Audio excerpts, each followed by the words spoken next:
9टी barrage मैंने ये 9टी barrage छड़ा 3टी मेजर डैम करुछन। से मेजर डैम रो ना होची गोटे प्यारी महानदी, गोटे अल्पा भाईस, गोटे तंदुला आउ केलो। ये जो 4टी डैम आ जो 9टी ब्यारेज ये ओडिशार क्षतिर कारण है। 50टा कर 100टा कर से विवाद भीतर को जाऊनी गुड़ाए कर आमे कौ थे अफेक्टेड हबू सेटा हूँ आज बड़ कथाटा।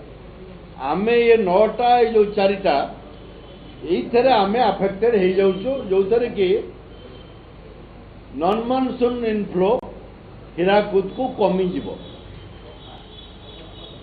हीराकुद हिसाब मु कही दौर 3.91 मिलियन एकर फीट पानी जदि हीराकुद रोच 3.91 मिलियन एकर फीट पानी जदि रहिला तेबे हीराकुद रिजर्वर 630 पहुंचला। ये हिसाब ये 630 पानी के आम यूज कर चलो इरिगेशन जेनेरेशन चलो।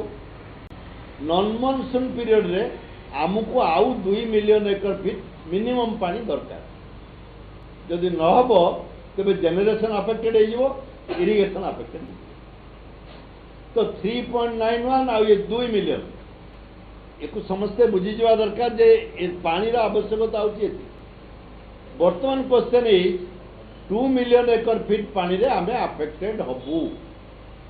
ये जो ब्यारेज आ जो डैम करुचंती यार जितकी पानी से माने अटकेबे सेतिकी पानी आमे पाइबू ना। जॉइंट कंट्रोल बोर्ड ओडिशार स्वार्थरे कामरे आसीबो नाही। Joint control board is a truthless board. It has no power. It is not supported by any law. आईन अनुसार जॉइंट कंट्रोल बोर्ड रो ये विवाद समाधान करबा पाई कोनसी क्षमता नाही। मो आगुरु joint control board meeting attend करिछि। मो अनुभूति मु कहूछि जे जॉइंट कंट्रोल बोर्ड पाई ओडिशा सरकार कोनसी परिस्थिति रे राजी होबा उचित नुहे। ये दाबी मो ओडिशा सरकार के पाखे करबा पे चाहे। जो माने युक्ति करछन्ती से माने आदौ जॉइंट कंट्रोल बोर्ड संपर्क रे ध्यान धारणा नाही। मोर सेहित पे निर्दिष्ट प्रस्ताव होउछि जे राज्य सरकार रिवर बोर्ड एक्ट 1956 एक सेंट्रल एक्ट केंद्रीय आईन अनुसार रिवर बोर्ड गठन करी ये विवाद समाधान करबा पाई प्रस्ताव राज्य सरकार विधिवत भाव में केंद्र सरकार को दियंतु। रिवर बोर्ड गठन हेले ओडिशार स्वार्थ रक्षा है। River board is an act. Joint control board is an advisory board.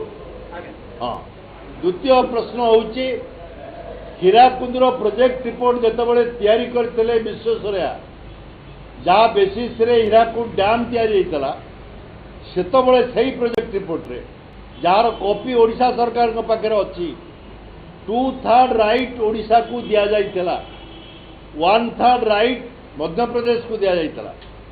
से रिपोर्ट को राज्य सरकार तुरंत सर्वसाधारण प्रकाश करंतु ओडिशार स्वार्थ पाए। तृतीय प्रश्न होउची बार बार छत्तीसगढ़ मुख्यमंत्री एवं जलसेचन मंत्री विभिन्न संपर्क रे तथ्य न देकरी बारंबार उत्तेजनामूलक विवृत्ति दे ओडिशा रे परिस्थिति को आउरी अनायत्त न करंतु।